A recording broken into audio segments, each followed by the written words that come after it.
capítulo 5, versículo 22, que usted ya lo conoce y se lo sabe incluso de memoria, ¿no es cierto? Qué bueno.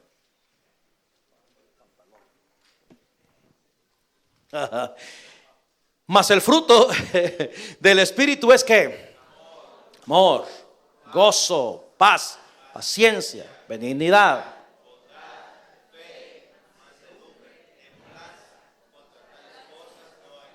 Ok, contra tales cosas no hay ley. Estamos hablando del fruto del Espíritu. Ahora, en la versión, nueva versión internacional, notemos algunas palabritas que están cambiadas y la hemos estudiado de esa manera. En lugar de fe, mire la palabra que aparece. ¿Qué palabra aparece?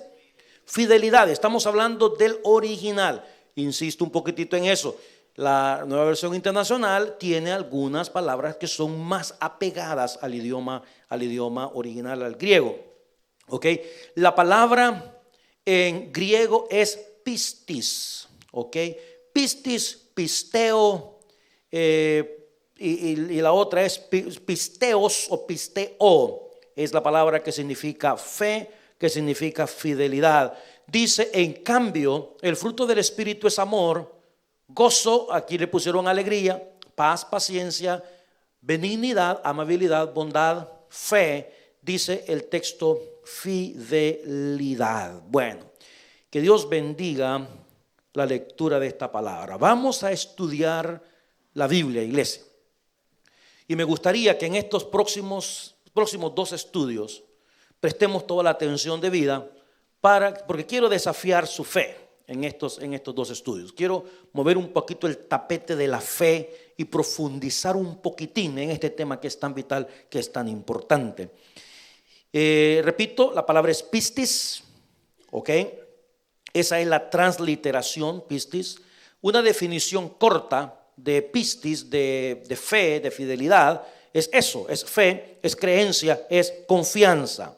Fe, creencia, confianza, confidencia, fidelidad. Ahora, ya que estamos hablando de la fe, gracias a Dios, ¿verdad? Que hay una gran cantidad de palabras en la Biblia que nosotros tenemos que ir a buscar a los diccionarios la definición más apegada a la definición bíblica del original. Pero en el caso de fe no tenemos mayor problema. ¿Por qué? Porque simplemente Hebreos capítulo 11, versículo 1 nos da la definición de fe. Y dice Hebreos 11:1 que la fe es ¿qué? La certeza de lo que se espera, la convicción de lo que no se ve. Bueno, esa es la definición bíblica. No tenemos nosotros que ponernos a discutir, no tenemos que irnos a la Real Academia Española, ni ir a meternos en ninguna biblioteca para ir a buscar qué significa esa palabra. La tenemos aquí, la tenemos en la Biblia. Bueno, la versión popular de la Biblia define, el versículo lo pone de la siguiente manera. Tener fe es tener la plena seguridad de recibir lo que se espera. Es estar convencidos de la realidad de cosas que no vemos. Es prácticamente lo mismo, dicho de otra manera. La certeza, ¿ok? La seguridad de las cosas que estamos esperando, ¿ok? Fe. La próxima vez vamos a ver eso. Por ejemplo, la certeza de lo que se espera. Un ejemplo, Abraham, a la vuelta de un tiempo vas a tener un hijo. ¿Ok? Dijo, pero si mi mujer, Señor, al menos que sea con otro. No, con esa. La certeza de lo que se espera. Ahora, el problema es que no dice cuándo. Entonces es fe, es saber esperar. Y luego la convicción, ¿ok? Tiene que ver con la convicción de las cosas que nosotros no vemos. Ahora, quiero tratar de contestar preguntas inquietantes que he estado escribiendo todos estos días y reflexionando en ellas. Por ejemplo, vamos a ver, si la fe es un don de Dios, mira las preguntas que le voy a hacer. Si la fe es un don de Dios, de acuerdo a la Escritura, ¿cuándo es que un inconverso recibe la fe? ¿Por qué para unas personas es más difícil tener fe que para otras? ¿Por qué hay más cristianos en Europa y en América que en África y el Medio Oriente? Si la fe es un don de Dios, ¿quiere decir que Dios ama más a América y a Europa que a África y el Medio Oriente? Esta pregunta que les acabo de hacer, ¿hay que tener fe primero para creer o hay que creer primero para tener fe? Ahora, otra pregunta más. Si la fe es un don de Dios, quiere decir que no podemos responsabilizar a la gente por no tener fe. Si la fe es un don de Dios.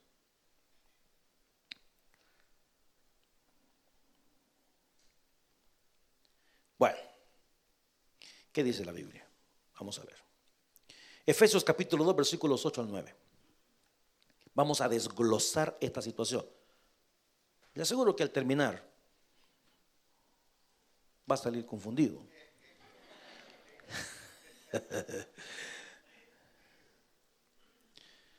Porque por gracia sois salvos por medio de ¿qué? De la fe. Y esto no es de vosotros, pues es don de Dios. ¿Qué es un don de Dios? La gracia o la fe, las dos cosas son un don de Dios. Y un don es un regalo, ¿ok? Carisma es gracia, es un regalo. Entonces está diciendo la Escritura que la fe es un don de Dios, es un regalo del Señor. Gálatas 5, 22 y 23, una vez más, mas el fruto del, ojo, espíritu, no dice el producto de la persona, no dice el fruto de la persona, es el fruto del espíritu. El espíritu es el que produce amor, el espíritu es el que produce gozo, el que produce paz, paciencia, bondad, amabilidad, fe. El espíritu lo produce. Y no vayamos tan lejos.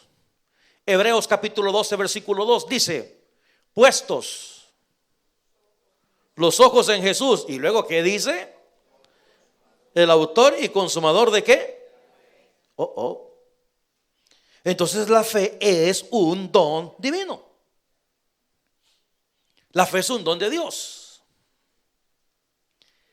Ahora echemos un vistazo a la palabra creer, porque ahí donde tenemos esta situación. Pero vamos a llegar a un acuerdo, no se preocupen. En el Evangelio de Marcos capítulo 9 versículo 23, Jesucristo dijo: si puedes creer, al que cree, todo le es posible. Si puedes creer, al que cree, todo le es posible. Ahora, hay un pasaje de la Escritura que es un clásico, que es un fundamento, al igual que Efesios 2, 8 y 9, que por gracia sois salvos por medio de la fe. Esta porción de Romanos capítulo 10 versículos 9 y 10, algunos lo saben de memoria, que si confesares con tu boca que Jesús es el Señor. Y luego ¿qué dice? Ojo con eso, que si confesares con tu boca que Jesús es el Señor. Y luego no dice la palabra y si tuvieres la fe en tu corazón, sino que dice: y creyeres en tu corazón que Dios le levantó de los muertos, entonces ¿qué se va a producir? Se va a producir salvación, dice esta porción de la Escritura, que es bien conocida. Y luego en el versículo siguiente, versículo 10, dice: porque con el corazón, una vez más la palabra, se cree para justicia, pero con la boca se confiesa para salvación. Vámonos a otras porciones de la Biblia que son extremadamente conocidas. El Evangelio, como se conoce, ¿verdad? En nutshell, el Evangelio, en una cápsula, por decirlo así. Juan 3:16. Porque de tal manera amó Dios al mundo, que ha dado a su Hijo unigénito, para que todo aquel que en Él, ojo con eso, recuérdese que no es que en Él crea, como dice mucha gente, para que todo aquel que en Él tenga fe. No, dice, en Él cree. ¿Qué va a pasar con el que cree? No se pierde, mas tiene vida eterna.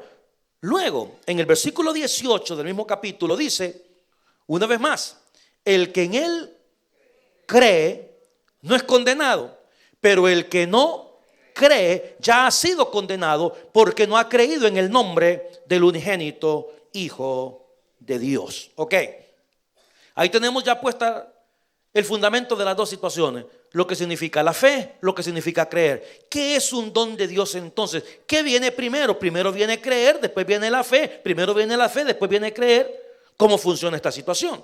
Ahora, la falta de creer la palabra es lo que la Biblia le llama incredulidad. ¿Ok? Y yo creo que voy a regresar quizá un poquito después a esta porción de la Escritura. ¿Ok?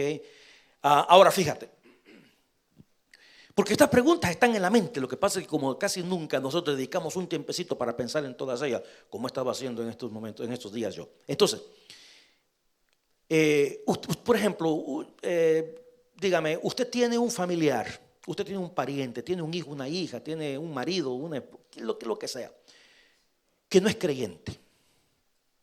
Y dice, pero caramba, ¿cómo es posible, hermano? Le hemos hablado, le hemos dicho, le hemos contado los testimonios. Él se da cuenta de nosotros, el cambio que hemos tenido. Él ha visto esto, ha visto lo otro, ha visto aquí, ha visto allá. ¿Qué ondas con eso? La Biblia a eso le llama incredulidad. Personas que están viendo, personas que tienen el conocimiento, personas que saben, pero a pesar de que tienen el conocimiento, a pesar de que han visto, a pesar de que se les ha dado evidencia de una transformación de vida, a pesar de estar viendo, rehúsan creer. La Biblia a eso le llama incredulidad. Entonces, si la fe es un don de Dios, si lo consideramos de esa manera, la fe como un don de Dios, entonces estaríamos prácticamente evadiendo la responsabilidad del individuo. ¿Ok? Porque dice, pues si es el Dios el que da fe, y como yo no tengo, pues la culpa no es mía, la culpa es de Él, si Él es el que la da. Él no me quiso dar a mí, ¿qué quiere que haga yo? Pues como dicen muchas personas, ¿verdad? ¿Y qué quiere que haga yo? Pues no me la dio a mí. ¿Qué quiere que haga yo? ¿Verdad? Ahora, vamos a ir despacito con toda esta situación. Es un asunto de culpabilidad siempre del hombre. Ahora fíjate, hermano, es que le estoy dando vuelta a algunas situaciones para presentarlo de la mejor forma. Ahora fíjate, vamos a partir de esta premisa de Romanos 10:17. Vamos a partir de ahí, porque estamos hablando de la fe. El versículo dice, así que la fe, ¿cómo viene la fe?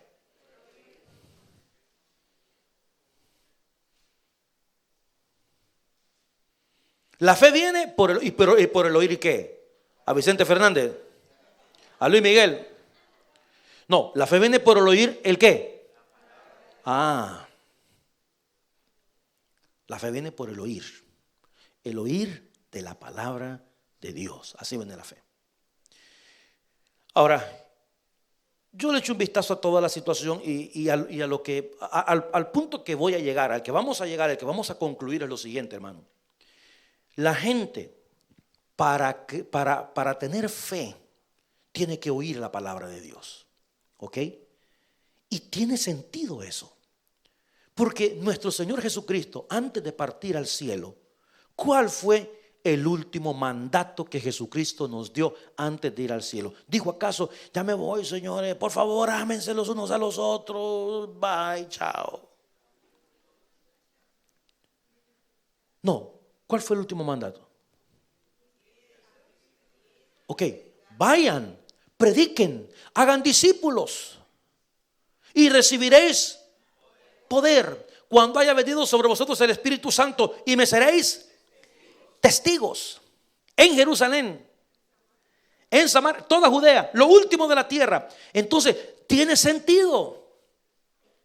Vayan, prediquen el evangelio para que la gente crea. Cuando la gente crea, va a comenzar a crecer en su fe. Ahora, yo le cuento algo y usted, pues no sé cómo serán las cosas con usted. Pero cuando yo vuelvo mi mirada a ese 17 de junio, Día del Padre de 1979, yo fui a la iglesia, pero hermanos, yo les mentiría si yo les digo a ustedes, hermanos, ese día yo me levanté con una fe profunda. Yo no conocía a Dios ni sabía qué ondas, hombre. Yo fui porque me invitaron a ir. Dios, vaya, cámbiense, vámonos. ¿Y a dónde vamos? Y allá en mi rancho, ¿verdad? En aquellos dorados tiempos era bien común Cuando le dicen uno, vamos a ir a la iglesia, los chamacos preguntan, ¿y ahí quedan? ¿Verdad? Y ahí quedan, van a dar tamalitos, van a dar, aquí hay algo para comer, y ahí quedan, dulces, ¿qué van? Entonces yo les mentiría a ustedes eso. Si yo les digo, mire hermano, yo ese día me levanté con una fe, pero óigame. No, yo fui como cualquier persona. Me expusieron una verdad bíblica. Eso fue lo que hicieron. Me expusieron una verdad bíblica. Y en ese momento, cuando se me expone una verdad bíblica, yo tengo que ejercer de mi voluntad una decisión. La decisión de creer a lo que me están diciendo o de rechazar lo que me están diciendo. ¿Ok? Entonces, el punto es creer al evangelio. Cree al evangelio. Cree a esta palabra. Y más adelante le explico lo que verdaderamente significa eso. Entonces, a mí se me puso el evangelio, a usted se les puso el evangelio. Usted escuchó el evangelio, usted vino, usted se sentó aquí, usted escuchó la palabra. Pero en el momento que usted escucha la palabra, ¿por qué hacemos una invitación al final del servicio? ¿Por qué se le confronta a usted? Porque el evangelio es confrontativo. Usted ya escuchó la palabra, quisiera usted entregarle su vida a Jesucristo, quisiera recibir usted al Señor, y en ese momento usted piensa y dice,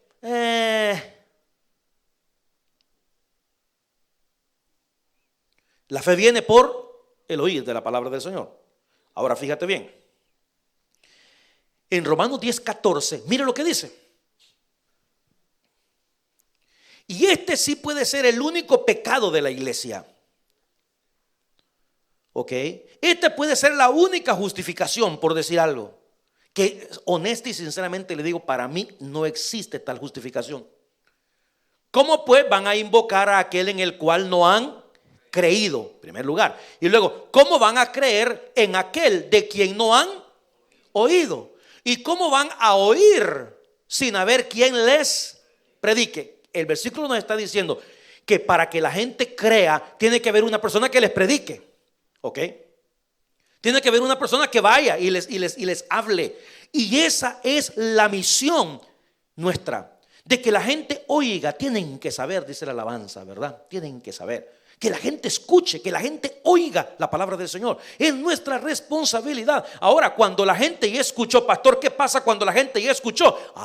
Entonces ellos son convictos de pecado, porque ya escucharon. Yo les conté a ustedes, y con profunda tristeza se lo digo, una vez yo me senté con una persona a hablarle del evangelio, y yo fui a esa casa exclusivamente a hablarle del evangelio a esa persona que yo sé que había rechazado a Jesucristo muchas veces. Y en esa oportunidad yo le dije, mira, le expliqué otra vez el evangelio. Sí, muy bonito, bonito. Pero para mí que el evangelio es un negocio, que no sé qué, que yo le digo, yo no estoy hablando de negocio. Es más, en este instante ni de dinero hemos hablado. ¿Ok? Ni de plata. Estamos hablando de tu fe en Jesucristo. Hermano, rechazó a Cristo por todos lados. De todos los versículos que le presenté, en todos los versículos lo rechazó. Entonces yo le dije, mira, ya que tú rechazas al evangelio, ya que tú rechazas ir a la presencia del Señor, entonces por lo menos quiero que quede una cosa bien clara. ¿El qué? Me dijo, que si usted se muere sin Cristo y se va al infierno. ¿Está claro eso? Sí, me dijo, está claro. Entonces está claro que si se muere se va al infierno. Estoy claro con eso. Ya murió.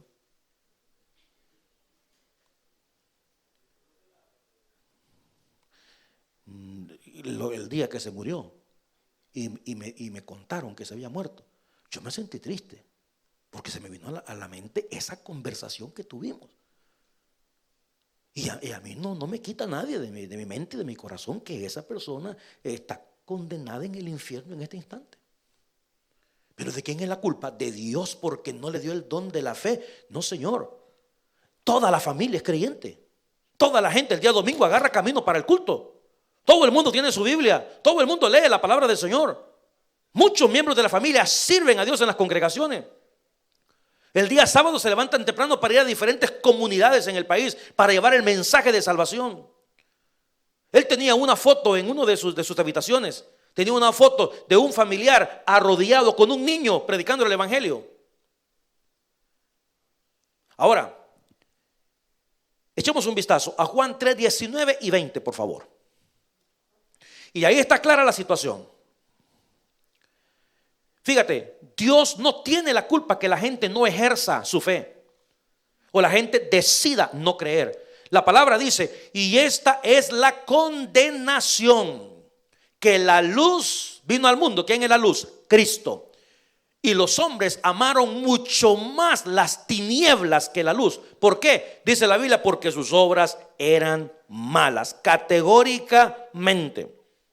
Y el versículo que sigue dice, porque todo aquel que hace lo malo aborrece la luz y no viene a la luz, para que sus obras no sean reprendidas. Eso es todo. Una persona que vive en adulterio, pues no quiere dejar su adulterio, pero no le va a decir eso a usted. Él no le va a decir, mire, yo no quiero creer al evangelio porque fíjese que yo tengo 2 mujeres y verdad que tengo que dejar una. Él no le va a decir eso.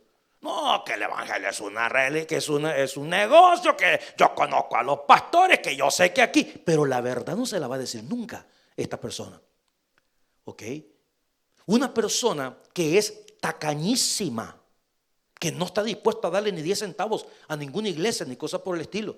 Él no le va a decir, mira, yo no voy a la iglesia porque si vos me van a sacar dinero y vos sabés que yo soy agarrado. ¿Quién dice esas palabras? Nadie. Pero le dicen, no, que las iglesias aquí, que no sé qué, que no sé cuándo. La Biblia dice que hay maldad en ese corazón. Ahora, no me venga a decir usted a mí que cuál es la maldad. Yo qué sé, pues. Yo desconozco. Hay algo en ese corazón que la Biblia le está llamando maldad. Dice que la luz vino al mundo, alumbró, pero la gente prefiere vivir en su pecado, prefiere vivir en su maldad que entregarle su vida a Cristo.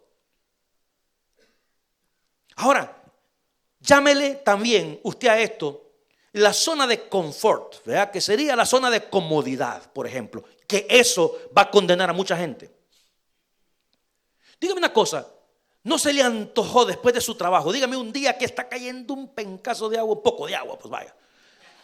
Y usted viene de su trabajo y llega todo mojado a la casa y no se le antoja quitarse la ropa, darse un baño y quedarse en su camita el día miércoles. ¿Verdad que se antoja?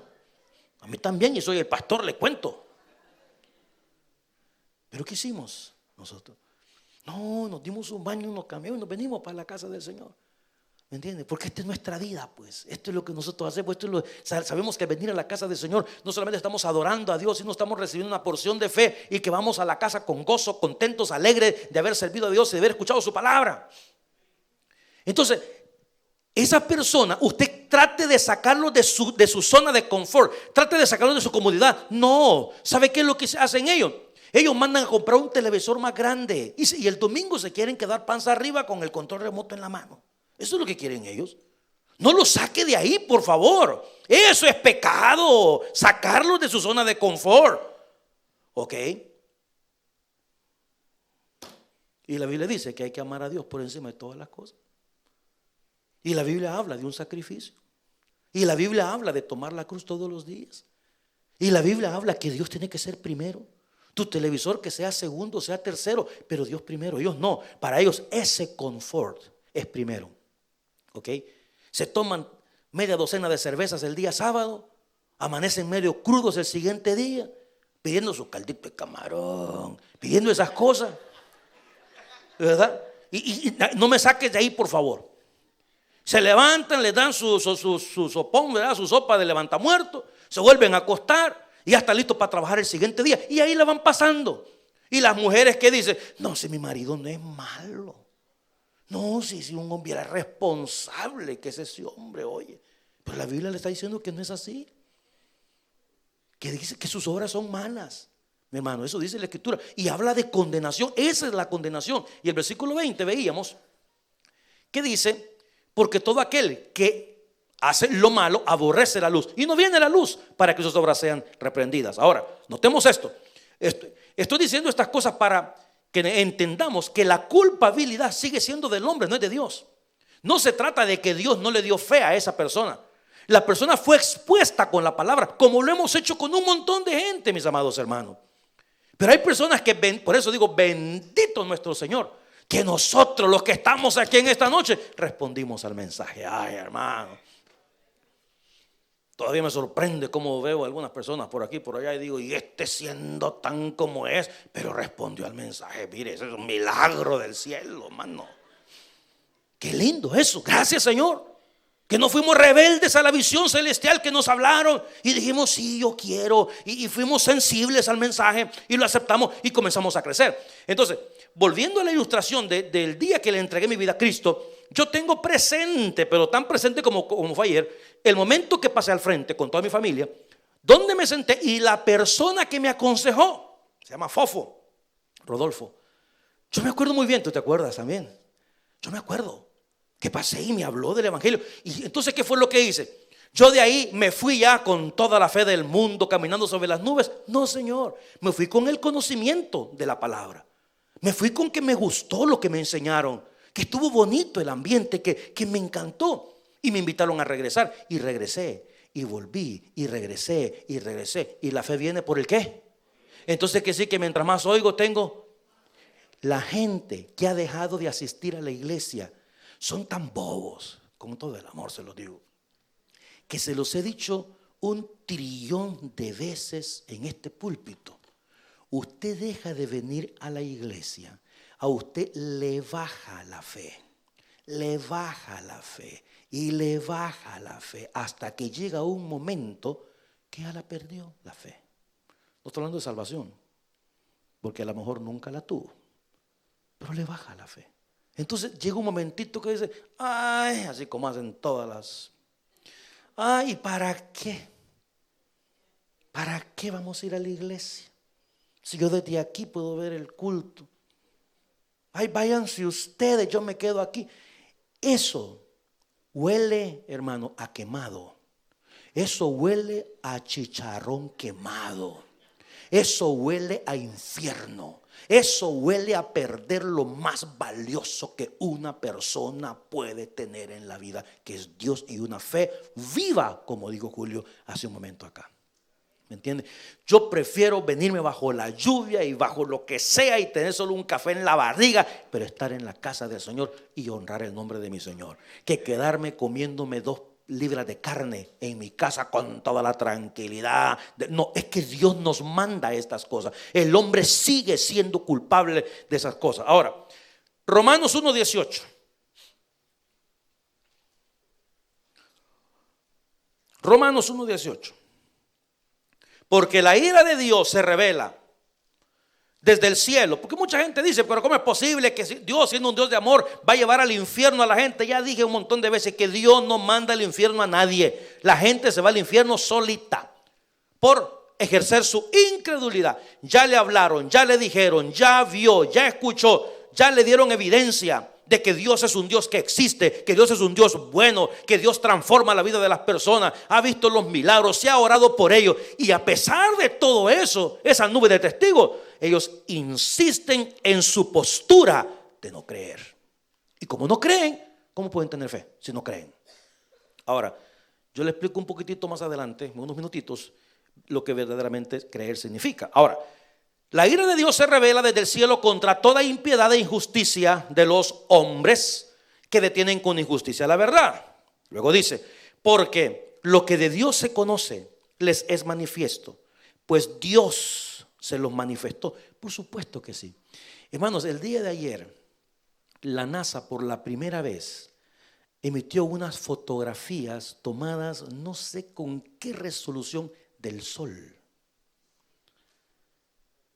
Una cosa increíblemente maravillosa. Cuando yo estaba viendo eso por televisión, yo decía, qué bruta es la humanidad. Qué brutos son los científicos. No son tan brutos, pero espiritualmente son brutos, ¿no es cierto? Yo dije que no iba a decir esa palabra, ¿te acordás vos? Los chuecos. No me acordaste. Pero digo, hermano, ¿cómo no pueden darse cuenta ellos de la belleza de este mundo? ¿Cómo no se pueden dar cuenta que es Dios? Tiene que ser una intervención divina la que pone el sol, que hace que se oculte, que salga y que dé ese calor a este mundo. ¿Cómo no pueden creer eso? En la Biblia está diciendo, porque lo que de Dios se conoce les es manifiesto, pues Dios se lo manifestó. Porque las cosas invisibles de Él, su eterno poder y deidad, se hacen claramente visibles. ¿Desde cuándo? Desde que Dios creó a Adán y Eva. Desde la creación de la luz, desde la creación de los cielos, la tierra, el mar y todas las cosas que existen, siendo entendidas por medio de las cosas hechas, de modo que no tienen excusa. Pues habiendo conocido a Dios, ojo con eso, habiendo conocido, las personas que han decidido no creer, no me vengan a decir que no saben de Dios. Sí saben de Dios. Como esta persona que yo les mencioné hace un rato. Por supuesto que sabe de Dios. Es más, yo le hago un reto. Si hay alguien de su familia, alguna amistad, algún amigo, lo que sea, pregúntele acerca de Dios. Dígale, y tú, dime una cosa, ¿qué sabes de Dios tú? Y le va a decir, bueno, lo que dicen es que Dios hizo los cielos y la tierra. Lo que dicen que Dios tiene un hijo que se llama Jesucristo. Que dicen que vino a la tierra, que murió en la cruz por los pecados de la gente. Se pueden ver la historia. Se la pueden. ¿Sabe cuál es el problema? Que habiendo conocido a Dios, no le glorificaron como Dios. Y eso trae mayor castigo. Y escúcheme esto, y se lo voy a decir de manera clara. Sobre aquellas personas, hermanos, que han abandonado la fe. Porque tienen el conocimiento, pero no lo glorifican como a Dios. Y dice, ni le dieron gracias. Que le den gracias a la computadora. Hemos dicho que esto, mire hermano, esto es la iglesia de Jesucristo. Es lo único que Jesucristo instituyó cuando estuvo sobre la tierra. Usted puede adorar usted solo allá, sí, pero no me haga su propio evangelio, por favor. Usted necesita unirse a los creyentes. Usted necesita acercarse a los hermanos en la fe y juntos exaltar el nombre del Señor como un solo cuerpo. No le dieron gracias. Se envanecieron. Ay, hermano. Dice en sus... Es que lo que yo creo. Es que lo que yo pienso. ¿Y para qué voy a perder el tiempo uno a la iglesia usted? Si tanta gente hipócrita que hay ahí. Porque nos hace falta una, les digo yo. Por eso. Se envanecieron en sus razonamientos y su necio corazón fue lleno de tinieblas. Eso es una cosa triste caer en esto, pero voy a dejar eso para otra oportunidad. Entonces, Dios hace al hombre culpable. Ahora fíjate, la importancia de creer. Creer, con esto termino. Creer posee dos aspectos prácticamente. Porque uno no puede decir yo creo así simplemente por decir yo creo, porque pues la Biblia dice que los demonios creen. Entonces creer tiene que ver con un aspecto intelectual, okay, por un lado. Y tiene que ver con un aspecto de confianza por el otro. Y le doy un par de ejemplos con relación a esto. Por ejemplo, yo le digo a usted, hermano, ¿usted cree que este avión puede salir de Vancouver y llegar a Los Ángeles? Entonces, por razonamiento, ¿usted qué me dice? Sí, el avión puede salir de Vancouver y puede llegar a Los Ángeles. Ese es el aspecto intelectual. El aspecto de confianza es cuando yo lo diga. Entonces, súbase y váyase. Usted se sube. O sea, ese es el aspecto de confianza. Son dos cosas. El creer tiene que ver con eso. Entonces, la otra situación, por ejemplo, que es la más común que dan en todos los seminarios, institutos bíblicos, la famosa silla. El aspecto de intelecto, ¿verdad? Yo digo, bueno, ¿qué es esto que está ahí? Y usted que me contesta, una silla. Entonces, ese es un aspecto intelectual. Pues, o sea, el razonamiento la estamos viendo, sabemos que es una silla. Luego nos ponemos de acuerdo. ¿Para qué sirve la silla? Bueno, la silla sirve ¿para qué? Para aplastarse, ok, para sentarse. Para sentarse, ¿verdad? Sostener el peso de una persona para sentarse. Entonces, el aspecto intelectual es, esto es una silla, estamos de acuerdo que es una silla. Y luego, ¿para qué sirve? Para sentarse, estamos de acuerdo que es para sentarse. El aspecto de confianza es cuando usted se sienta. Ese es el aspecto de confianza. Entonces, cuando hablamos de fe, no basta con todo el amor del mundo, las personas que nos están viendo y que no están aquí, que tampoco están en su iglesia. No basta con que usted diga, no, si Dios guarde, yo creo en Dios. Dios guarde, si yo sé que Cristo vino a la tierra a morir por nosotros los pecadores. Dios santo, aleluya. No, si yo creo. Ese es el aspecto intelectual.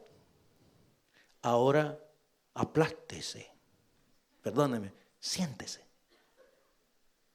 Ese es el otro aspecto. El aspecto es show me, ok, that you really do believe what you're saying. Porque decir yo creo, la Biblia dice que hasta los demonios creen. De tal manera que no, usted no me está sorprendiendo cuando usted me dice, no, mira, si usted a lo mejor dejó a alguien en su casa en este día que le dijo, no, mamá, si yo creo. No, si yo creo que Cristo vino a la tierra, yo creo, mamá. No, mamá, si yo creo que Dios es grande, yo creo. No, mamá, si yo creo que Dios, yo creo, fíjate, mamá, ¿sabes una cosa? Yo creo que Dios creó el cielo y la tierra. Ah, de veras, ¿tú crees eso? Yo lo creo. ¿Vamos el domingo a la iglesia? No. Ese es el problema. El creer implica los dos aspectos, no solamente uno. Yo creo que Dios es Dios, entonces ríndale honra y gloria, porque Él se lo merece. Yo creo que Él es Dios, sírvale. Yo creo que Él es Dios, alábelo. Yo creo que Él es Dios, adórelo. Siéntese. Esos son los dos aspectos del creer en Dios. No solamente hablarlo, no solamente decirlo, porque mucha gente, hermano, se va a condenar hoy en día, y lamento mucho decir eso, pero es la verdad.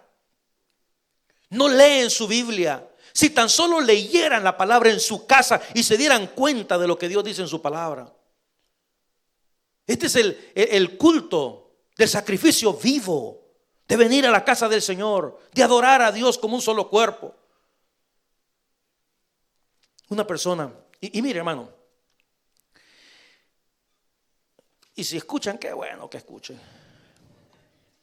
Pero le voy a decir algo, y eso lo platicaba con el pastor Jorge hace un rato ya. El hermano Jorge fue a un restaurante y se encontró a una persona que es de la iglesia central. Y entonces, esta persona lo conoció a él y le dijo, pastor Jorge, y bueno, se saludaron, se abrazaron, ¿verdad? Y todas las cosas. Y entonces él le dijo, hermano, le digo, ¿usted qué hace aquí? Le digo, pues yo aquí vivo en Vancouver y aquí trabajo en este lugar. Y le dice, ¿y dónde se congrega? No, le digo, si no me congrego. ¿Cuánto tiempo tiene? Ya tengo 2 años, le dijo, aquí en Vancouver. Ah, le dijo, pero yo soy 100% Taber. Uno. Número 2. El sábado pasado entraron unas personas a saludar al pastor Junior acá. A mí me quedé con tristeza. Entraron a saludarlo y efusivamente y le dijeron, pastor, mire, cuando nosotros vamos al Salvador, nosotros nos congregamos en su iglesia. Nosotros somos fan de usted. Nos congregamos en el central. Entonces yo metí mi cuchara porque fui a mi oficina, pues, ¿verdad? Entonces les digo, disculpen, ¿y usted dónde se congrega? No, es que nosotros no nos congregamos.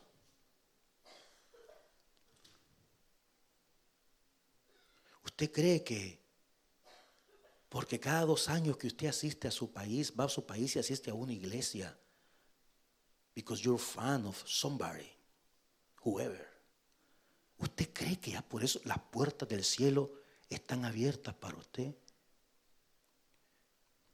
Get a life. No, get a Bible mejor.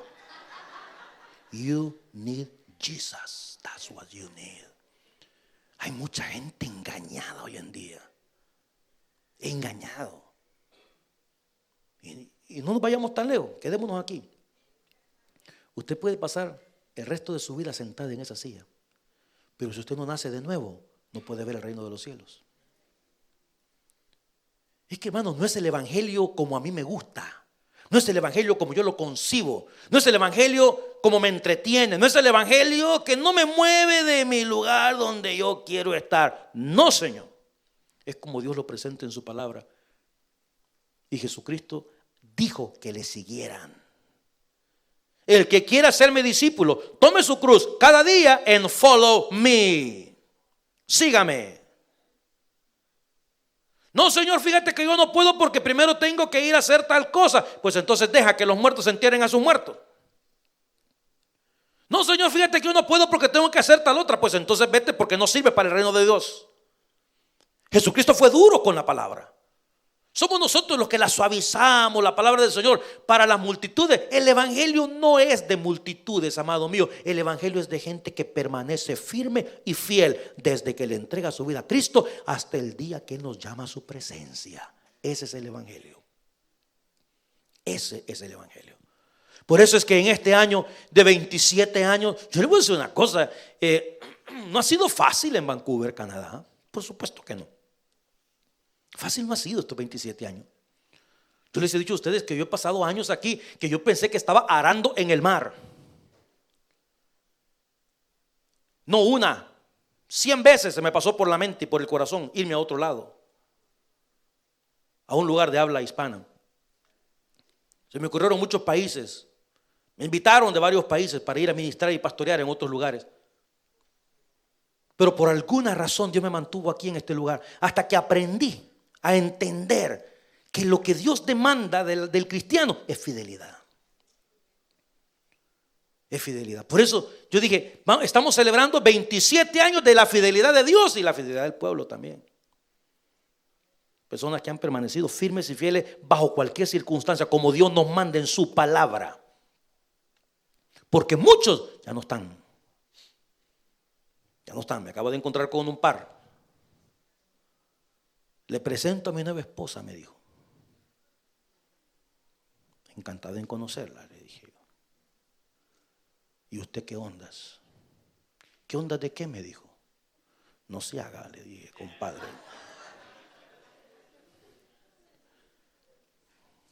¿Dónde se está congregando? Y la señora le dijo, yo le digo, me dijo, porque él me cuenta que antes iba a una iglesia y que no sé qué, y que no sé cuánto, y que servía y que yo le digo que se va a condenar. La señora que es inconversa. Y le dije, qué curioso, la inconversa le está predicando al creyente y ni aún así entiende. Es que usted sabe que uno se desanima y que uno aquí, que uno allá. Por supuesto que yo sé que uno se desanima. Claro que sí. ¿Y qué? Porque nos desanimamos, ya Dios no sirve. Porque nos desanimamos, ya Él no es digno del loor. Porque tengo una enfermedad o porque no tengo dinero en el bolsillo, ya Él no es digno de que yo lo adore ni lo alabe. Él sigue en el trono, sigue siendo Dios. Y mi responsabilidad, hermano, es de adorarlo, bendecirlo y exaltarlo eternamente y para siempre. Esa es la fe. Esa es la fe. La próxima vez vamos a continuar con las cosas que nos quedaron pendientes, ¿ok? Vamos a orar, démosle gracias a Dios. Padre querido, gracias porque nos has permitido adorarte. Porque nos has permitido, Señor, tener fe. Una fe que produce una evidencia, que produce una transformación, una regeneración en la vida de tus hijos. Te alabamos y te bendecimos, Señor, porque para siempre es tu misericordia. No nos cansamos, Señor, de darte gracias por haber puesto tus ojos en nosotros, por habernos permitido, Señor, creer ese día que nos predicaron el evangelio, ese día que nos hablaron de Dios, que nos abrieron la palabra bendita. Por tanto, Señor, permite que podamos hablar de Dios, porque ¿cómo creerán si no hay quien les predique la palabra? ¿Cómo oirán si no hay quien les hable, Señor? Ayúdanos a exponer tu palabra y aquellas personas que han escuchado una y otra vez y han endurecido ese corazón, Padre Santo, yo te ruego en el nombre de Jesús que hagas la obra en esos corazones. Manifiéstate en la vida de esas personas, Señor. Tócalos, Padre Santo, mueve. Permite que cuando nos sentemos a conversar con esta gente, palabras del cielo, palabras de la Biblia salgan de nuestros labios, porque la fe viene por el oír de tu palabra, Padre Santo. Gracias, Señor, porque con toda la certeza del mundo podemos decir que somos tus hijos. Que somos tus hijos, que nos amas y que un día vamos a caminar las calles de oro tomados de la mano contigo. Mientras todos oramos, si usted nunca antes ha recibido a Cristo en el corazón, pero quisiera hacerlo en esta noche, la oportunidad es suya. Si hay alguien que dice: pastor, yo siento en mi corazón y en mi alma el deseo de entregarle mi vida a Jesús. Si hay alguna persona, la invitación es para usted. Levante su mano, que alguien le va a ayudar para hablar con usted y presentarle el evangelio glorioso de nuestro bendito Señor Jesucristo. Usted que nos mira por internet puede hacer lo mismo. Dígale al Señor: Señor, abro mi corazón en este día. Te recibo como mi Salvador personal. Gracias por lo que hiciste en el Calvario, Señor, por tu muerte en la cruz, por el perdón de mis pecados. En este día yo te recibo como mi Señor y mi Salvador. Si usted hizo esta oración, es el deseo nuestro que usted pueda crecer en el conocimiento de la bendita palabra de Dios y de nuestro Señor Jesús. Padre querido, despídanos con tu paz, con tu bendición. En el nombre de Jesús oramos. Amén y amén. Que la paz de Cristo les acompañe, mis amados hermanos. Veo que hay muchachones allá que están vendiendo, que son los jóvenes. Bueno, sí. La mesa del banquete misionero está por un lado y los jóvenes allá por el otro lado, ¿verdad? Bueno, pues hay que apoyar a esta gente. Bendiciones, amados.